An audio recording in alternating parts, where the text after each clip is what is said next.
Viewers, welcome to Madras style. வீடியோக்குள்ள போறதுக்கு முன்னாடி மெட்ராஸ் ஸ்டைலை சப்ஸ்கிரைப் பண்ணாதவங்க சப்ஸ்கிரைப் பண்ணிட்டு கொஞ்சம் சப்போர்ட் பண்ணுங்க. வாங்க வீடியோக்குள்ள போகலாமா? கார்த்தி ரேவதி சீரியல்ல என்ன எபிசோடு போயிட்டு இருக்குன்னு பார்க்கலாமா? ஒரு வழியா பந்த கல் நட்டி முடிச்சிட்டாங்க. அடுத்து என்ன, நிச்சயதார்த்தத்துக்கு ரெடி ஆயிட்டு இருக்காங்க நம்ம ரேவதி. அவசரமா நிச்சயதார்த்தத்துக்கு ரேவதி சூரியகலாவும் பரபரப்பாவே வேலை செஞ்சுட்டு இருக்காங்க. நிக்க போற நிச்சயதார்த்தத்துக்கு எதுக்கு பரபரப்பு? உடனே ரேவதி வந்து கார்த்தியை கூட்டிட்டு வாங்க சார் வீட்டுக்குள்ள உட்காந்து போய் பேசிட்டு இருக்கலாம் அப்படின்னு சொல்லிட்டு கூட்டிட்டு போறாங்க. ஈஸ்வரி ரொம்பவே கடுகடுன்னு வேற இருக்காங்கப்பா. சூரியகலா உடனே ஈஸ்வரி கிட்ட கேக்குறாங்க, என்ன ஆண்டி இவன் என்னன்னா என் அண்ணனை விட்டுட்டு இவன் கூட போய் பேச போறேன்னு சொல்லிட்டு கூட்டிட்டு போறா அப்படின்னு சொல்லிட்டு கேட்டுட்டு இருக்காங்க. உடனே ஈஸ்வரியும் வந்து அதெல்லாம் கேட்டுட்டு அமைதியாவே நிக்கிறாங்க. உடனே சூரியகலா கேக்குறாங்க, ஆண்டி உங்ககிட்ட தான் ஆண்டி கேக்குறேன், நீங்க மௌனமா இருந்தா என்ன அர்த்தம்? எனக்கு ரொம்ப பயமா இருக்கு ஆண்டி. பந்தக்கால என் அண்ணனும் ரேவதியும் சேர்ந்து வைப்பாங்கன்னு பார்த்தா இந்த கார்த்தியும் ரேவதியும் சேர்ந்து பந்தக்கால் நட்டிருக்காங்க. இப்ப என்ன ஆண்டி பண்றது? உடனே ஈஸ்வரி சொல்றாங்க, சரி விடு, ஏதோ யதார்த்தமா நடந்துருச்சு, அதை போய் நீ பெருசு பண்ணிட்டு இருக்காத அப்படின்னு சொல்லிட்டு இருக்கும் போது நம்ம அடுத்த நிச்சயதார்த்தத்தை எப்படி நல்லபடியா நடத்தலான்னு அதை மட்டும் யோசிப்போம் அப்படின்னு சொல்லிட்டு இருக்காங்க ஈஸ்வரி சூர்யாகலா கிட்ட. ஈஸ்வரி இதுக்கு பின்னாடி கார்த்தி மட்டும் எந்த திட்டமும் போடல, அதுவே நீங்க சொன்ன மாதிரி யதார்த்தமா நடந்ததுதான், அது கடவுளோட முடிச்சு, அதை யார் மாத்த முடியும்? என்ன நடக்குதோ அதுதானே நடக்கும். உடனே ரேவதி வந்து கார்த்தியை பார்த்து சொல்றாங்க, எப்படி சார் நீங்க வந்து இந்த ஃபங்க்ஷனுக்கு வந்தது எனக்கு ரொம்பவே சந்தோஷம் தெரியுமா அப்படின்னு சொல்லிட்டு இருக்காங்க. நீங்க எனக்காக இவ்வளவு தூரம் வருவீங்கன்னு நான் எதிர்பார்க்கவே இல்லை சார். ஏதோ உங்களை இன்வைட் பண்ணணும்னு தோணுச்சு, இருந்தாலும் உள்ளுக்குள்ள நீங்க வருவீங்களோ இல்ல பேச்சுக்காக சொல்றீங்களோ அப்படின்னு சொல்லி நினைச்சிட்டு இருந்தேன். ஆனா கண்டிப்பா நீங்க எனக்காக வந்திருக்கீங்க சார், அதுல ரொம்பவே சந்தோஷம் எனக்கு அப்படின்னு சொல்லிட்டு இருக்காங்க ரேவதி. ரேவதி நீங்க கூப்பிட்டு கார்த்தி எங்கேயாவது வராம இருப்பாரா? எப்பவுமே கார்த்தி உங்களை சுத்தி தான் இருப்பாங்க ரேவதி. உடனே ரேவதி வந்து எம்டி சார் கிட்ட சொல்றாங்க, சார் இதே மாதிரி என்னோட நிச்சயதார்த்தத்துக்கும் என்னோட கல்யாணத்துக்கும் முன்னாடி நின்று எனக்கு எல்லா நன்மையும் செஞ்சு தரணும் சார், அது மட்டும் நீங்க பண்ணீங்கன்னா நான் இன்னும் சந்தோஷமாயிடுவேன் அப்படின்னு சொல்லிட்டு ரேவதி எம்டி சாரை பார்த்து சொல்லிட்டு இருக்காங்க. எம்டி சார் அதே மாதிரி பண்ணிரலாம்ல, கவலைப்படாதீங்க ரேவதி, முன்னாடி நின்று எல்லாத்தையும் சிறப்பா பண்ணிரலாம். உடனே இது கேட்டுட்டு ஈஸ்வரி சொல்றாங்க, என்ன ரேவதி மணி பேசிட்டு இருக்க? அவரு முன்னாடி இல்லாம இந்த நிச்சயதார்த்தமோ கல்யாணமோ நடக்குமா என்ன? கண்டிப்பா அவர் கண்ணு முன்னாடி தான் இது ரெண்டுமே நடக்க போகுது, நீ வேணா பாரு. கண்டிப்பா உன்னோட எம்டி சார் மனசார உனக்கு ஆசீர்வாதம் பண்ணுவாரு பாரு, நீ வேணா அப்படின்னு சொல்லிட்டு இருக்காங்க ஈஸ்வரி. ஆமா ஆமா பண்ணுவாரு. உடனே ராஜராஜன் வந்து அங்க இருந்து சொல்லிட்டு இருக்காங்க, பத்தியா இவளுக்கு என்ன பேச்சு பேசுறான்னு, நம்ம மாப்பிள்ளைகிட்டயே எந்த அளவுக்கு பேசிட்டு இருக்கான்னு பாத்தியா அப்படின்னு சொல்லிட்டு மயில்வாகனத்துக்கிட்ட சொல்லிட்டு இருக்காங்க. அதுக்கு மயில்வாகனம் சொல்றாரு, பரவாயில்ல மாமா விடுங்க, பேசட்டும், எவ்வளவுதான் பேச போறாங்க, கண்டிப்பா நம்ம நினைக்கிறதா மாமா நடக்க போகுது, அவங்க நினைக்கிறது என்னைக்குமே நடக்காது, அது உங்களுக்கு தெரியுமா தெரியாதா அப்படின்னு சொல்லிட்டு மயில்வாகனம் காமெடியா பேசிட்டு இருக்காருப்பா. மயில்வாகனம் உங்க மாமாக்கு நல்ல தைரியம் கொடுங்க, கார்த்தி பார்த்து பாருன்னு சொல்லுங்க. மயில்வாகனம் சொல்றாரு, மாமா இன்னொரு விஷயத்த நோட் பண்ணீங்களா இல்லையா, பந்தக்காலியே நம்ம கார்த்தியும் ரேவதி தான் சேர்ந்து நட்டினாங்க. அப்ப என்ன அர்த்தம்? இவங்க ரெண்டு பேருக்கு தான் கல்யாணம் நடக்க போகுதுன்னு தானே அர்த்தம். என்ன மாமா நீங்க இப்படி இருக்கீங்க, இது கூட உங்களுக்கு புரியலையே என்ன? அந்த கடவுளே போட்டு முடிச்சு இது, அதனால நீங்க எதுவுமே கவலைப்படாதீங்க அப்படின்னு சொல்லிட்டு மயில்வாகனம் சொல்லிட்டு இருக்காரு. அதுக்கு ராஜராஜன் சொல்றாரு, ஆமா மாப்பிள்ள நீங்க சொல்றதுதான் கரெக்ட், நீங்க வேணா பாருங்களேன், நீங்க சொல்ற மாதிரி தான் நடக்கும்னு நினைக்கிறேன். ராஜராஜன் நினைக்காதீங்க, கண்டிப்பா அதுதானே நடக்கும். உடனே ஈஸ்வரி வந்து கார்த்திகிட்ட சொல்லிட்டு இருக்காங்க, பத்தியா உன் கண்ணு முன்னாடி தான் இவ்வளவும் நடந்துட்டு இருக்கு, இதே போலதான் கூடிய சீக்கிரம் உன் கண்ணு முன்னாடி நிச்சயதார்த்தமும் நடக்க போகுது, அதே மாதிரி கல்யாணமும் கூடிய சீக்கிரம் நடக்க போகுது, அதுவும் ரெண்டு கண்ணால பார்க்கதான் போற அப்படின்னு சொல்லிட்டு ஈஸ்வரி நக்கலாவும் திமிராவும் பேசிட்டு இருக்காங்க. என்னதான் ஈஸ்வரி நீங்க பண்ணாலும் உங்க மாஸ் மட்டும் குறையவே மாட்டேங்குதே, எப்பவுமே கெத்து காமிக்கிறீங்க. உடனே ஈஸ்வரி வந்து சொல்றாங்க, சரி வாப்பா இவ்வளவு தூரம் வந்துட்ட, நிச்சயதார்த்த சாப்பாடும் சாப்பிட்டுட்டு போயிடு அப்படின்னு சொல்லிட்டு இருக்காங்க. உடனே வந்து ஈஸ்வரி சொல்றாங்க, ரேவதி என்னம்மா போ உன்னோட எம்டி சாரை கூட்டிட்டு போயிட்டு சாப்பாடு கொடு அப்படின்னு சொல்லிட்டு இருக்காங்க. உடனே ரேவதியும் வந்து ஆமா சார் வாங்க சார் நம்ம போய் சாப்பிடலாம் அப்படின்னு சொல்லிட்டு இருக்காங்க. உடனே வந்து கார்த்தி சொல்றாரு, சரி ரேவதி நீங்க முன்னாடி போங்க நான் வரேன் அப்படின்னு சொல்லிட்டு இருக்கும் போது கார்த்தி வந்து ஈஸ்வரியை பார்த்து சொல்றாங்க, அத்தை உங்க கண்ணு முன்னாடி தானே நானும் ரேவதியும் பந்தக்கால் நட்டணும், மறந்துட்டீங்களா என்ன? அதே மாதிரி உங்க கண்ணு முன்னாடி தான் நிச்சயதார்த்தமும் எங்க ரெண்டு பேருக்கு நடக்க போகுது, கல்யாணமும் எங்க ரெண்டு பேருக்கு தான் நடக்க போகுது அப்படின்னு சொல்லிட்டு இருக்காரு. ரேவதி கழுத்துல கட்ட போற தாலிய ஏதோ நீங்க கூட்டிட்டு வந்திருக்கீங்களா மாப்பிள்ள, அவன் தான் கட்ட போறான்னு நினைச்சிட்டு இருக்கீங்க, ஆனா அதுதான் இல்ல, ரேவதி கழுத்துல ஏறக்கூடிய தாலி நான் கட்டுற தாலியா மட்டும்தான் இருக்கும் அப்படின்னு சொல்றாங்க கார்த்தி.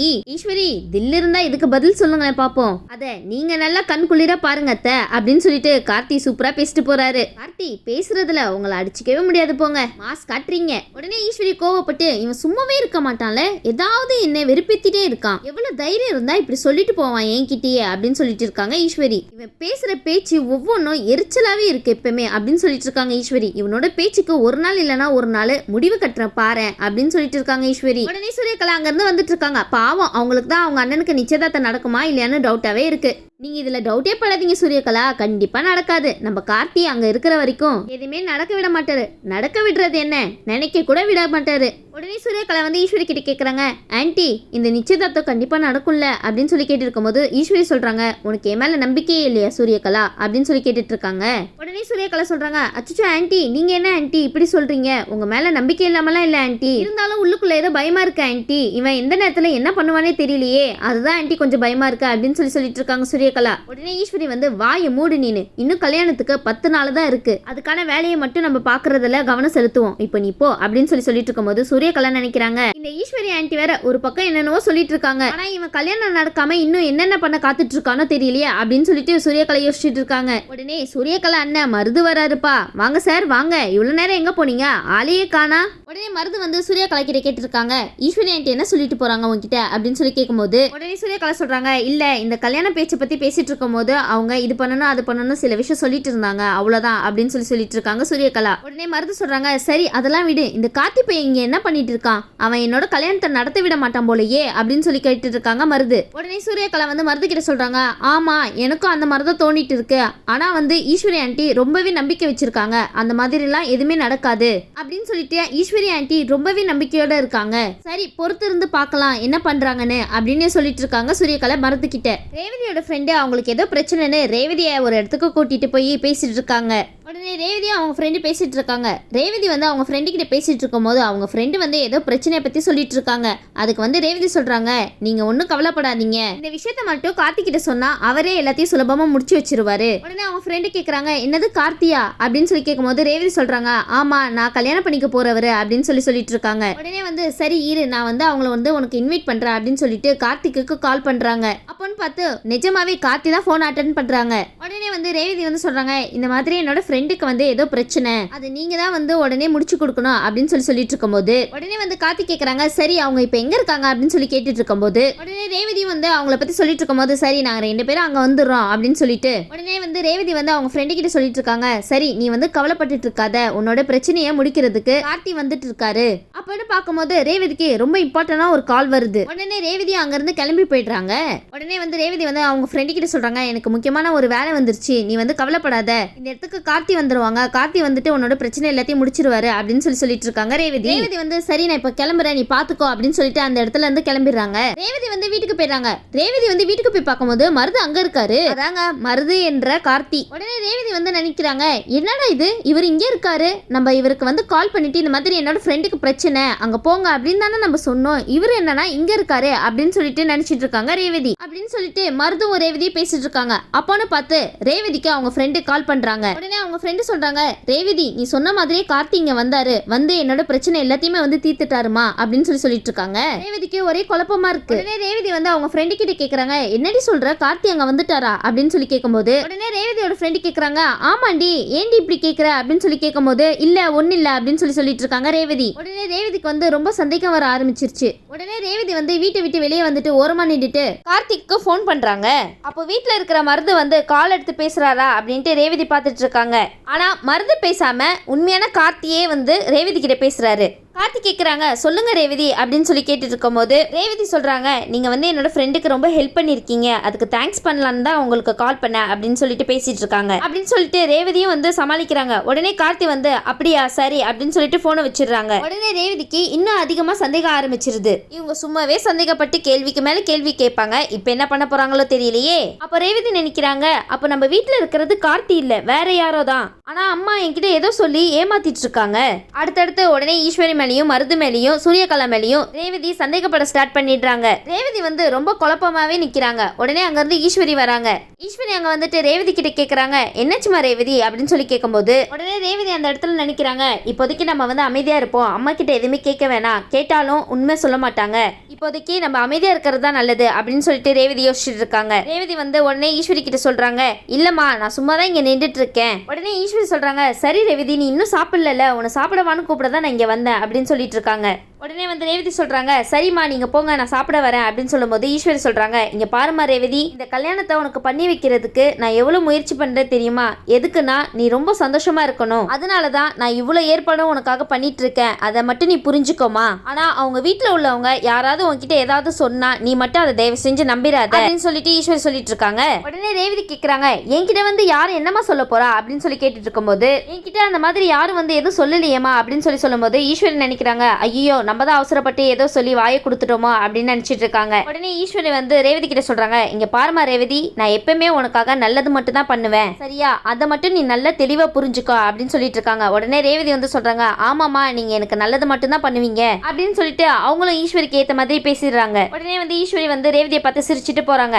அப்ப வந்து ரேவதி வந்து நார்மலா தான் இருக்கா, அவளுக்கு எந்த சந்தேகமும் வரல, அவன் நல்லா தான் இருக்கா அப்படின்னு சொல்லிட்டு ஈஸ்வரி நினைச்சிட்டே போறாங்க. ஆனா ஈஸ்வரிக்கே தெரியாம ரேவதி எப்படி ஆக்ட் பண்ணாங்க பாத்தீங்களா? அம்மா எதுக்காக நம்மளுக்கு ரிஜிஸ்டர் மேரேஜ் பண்ணணும் அவசர அவசரமா பண்ணாங்க, அதுவும் நம்ம வீட்டுல இருக்கிற யாருக்குமே தெரியாம, அதுவும் முக்கியமா அப்பாக்கு தெரியாம. என்ன கல்யாணம் பண்ணிக்க வந்தவர் வேற யாரோ தான், கார்த்தி மட்டும் இல்ல அப்படின்னு எனக்கு தெரியுது அப்படின்ட்டு ரேவதி நினைச்சிட்டு இருக்காங்க. அது மட்டும் இல்லாம கார்த்தியோட பாட்டி வரலையா அப்படின்னு சொல்லிட்டு இருக்கும்போது அம்மா வந்து கோயிலுக்கு போயிருக்காங்க அங்க போயிருக்காங்கன்னு ஏதோ சொல்லிட்டு இருந்தாங்க. அப்போ இவங்க எல்லாரும் சேர்ந்து ஏதோ ஒரு திட்டம் போட்டுட்டு இருக்காங்க, அதுல நம்மள சிக்க வைக்கிறதுக்காக இப்படிலாம் பண்ணிட்டு இருக்காங்களோ, ஆனா அம்மா இப்படி பண்ணுவாங்கன்னு நான் கொஞ்சம் கூட யோசிச்சே பார்க்கல. உடனே வந்து ரேவதி நினைக்கிறாங்க கண்டிப்பா இவங்க எதுக்காக இது மாதிரிலாம் பண்ணிட்டு இருக்காங்கன்னு நான் கண்டுபிடிச்சே ஆகணும், முக்கியமா உண்மையான கார்த்தி யாருன்னு கண்டுபிடிக்கணும் அப்படின்னு சொல்லிட்டு இருக்காங்க ரேவதி. உடனே வந்து ரேவதி வந்து கொஞ்சம் கூட யோசிக்காம அவங்க ஃப்ரெண்டு பாக்குறதுக்காக போறாங்க. உடனே வந்து அவங்க ஃப்ரெண்டு சொல்றாங்க ரேவதி சரியான நேரத்துல கார்த்தியை அனுப்புனேன், அதனால என்னோட பிரச்சனை எல்லாமே தீந்துருச்சு அப்படின்னு சொல்லிட்டு இருக்காங்க. உடனே ரேவதி சொல்றாங்க கார்த்தி வந்து உனக்கு நிஜமாவே உதவி பண்ணாரா அப்படின்னு கேட்டுட்டு இருக்காங்க. உடனே ரேவதி ஃப்ரெண்டு சொல்றாங்க என்ன ரேவதி நீ இப்படி கேட்டுட்டு இருக்க, அவங்க மட்டும் இங்க வரலன்னு வச்சுக்கோயேன் இந்த பிரச்சனையில இருந்து கண்டிப்பா என்னால வெளியே வந்திருக்கவே முடியாது அப்படின்னு சொல்லிட்டு இருக்காங்க. இதெல்லாம் கேட்டதுக்கு அப்புறம் ரேவதி வந்து நினைக்கிறாங்க அப்ப நம்ம அந்த கார்த்தியை கண்டிப்பா பார்த்தே ஆகணும். உடனே ரேவதி வந்து அவங்க ஃப்ரெண்டு கிட்ட சொல்றாங்க நான் கார்த்தியை பார்த்ததே இல்ல அப்படின்னு சொல்றாங்க. உடனே அவங்க ஃப்ரெண்டு கேக்குறாங்க என்னடி சொல்லிட்டு இருக்க, நீ கார்த்தியை பார்த்தது இல்லையா? உடனே ரேவதி சொல்றாங்க ஆமா எப்பயுமே நான் போன்ல தான் பேசுவேன் ஆனா நேர்ல பார்த்தது கிடையாது அப்படின்னு ரேவதி சொல்லிட்டு இருக்காங்க. உடனே நான் அவரை வந்து நேர்ல பார்க்கணும் அப்படின்னு சொல்லி கேட்டுட்டு இருக்காங்க ரேவதி. உடனே ரேவதி வந்து ஒரு பிளான் போட்டு அவங்க ஃப்ரெண்டு கிட்ட சொல்றாங்க இந்த மாதிரி நான் சொல்ற மாதிரி கார்த்தியை வந்து இங்க வரவை அப்படின்னு அவங்க ஃப்ரெண்டு கிட்ட சொல்லிட்டு இருக்காங்க ரேவதி. உடனே அவங்க ஃப்ரெண்டும் கார்த்திக்கு கால் பண்ணிட்டு அண்ணா எனக்கு ஒரு சின்ன ஹெல்ப் மட்டும் பண்ணுவீங்களா அப்படின்னு சொல்லிட்டு கேட்டுட்டு இருக்காங்க. அதுக்கு வந்து கார்த்தி கேட்கறாரு சொல்லுங்கம்மா என்ன ஹெல்ப் வேணும் அப்படின்னு சொல்லி கேட்கும்போது ஒரு இடத்த சொல்றாங்க இந்த இடத்துக்கு வர முடியுமா அப்படின்னு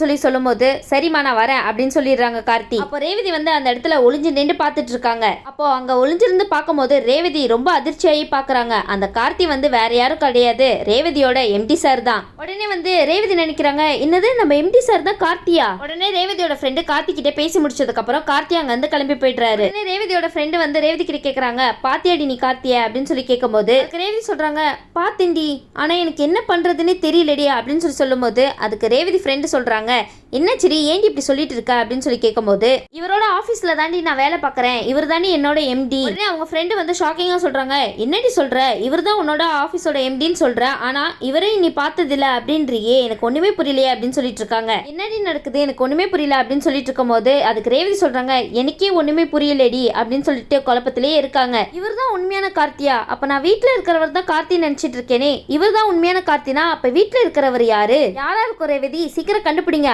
அதுக்காக தான் நாங்களும் வெயிட் பண்ணிட்டு இருக்கோம். ரேவதி இதுக்கப்புறம் என்ன பண்ண போறாங்கன்னு வெயிட் பண்ணி பார்க்கலாம். இந்த வீடியோ உங்களுக்கு பிடிச்சிருந்துச்சுன்னா மறக்காம மெட்ராஸ் ஸ்டைல்ல லைக் பண்ணுங்க, ஷேர் பண்ணுங்க, சப்ஸ்கிரைப் பண்ணிடுங்க. தேங்க்யூ.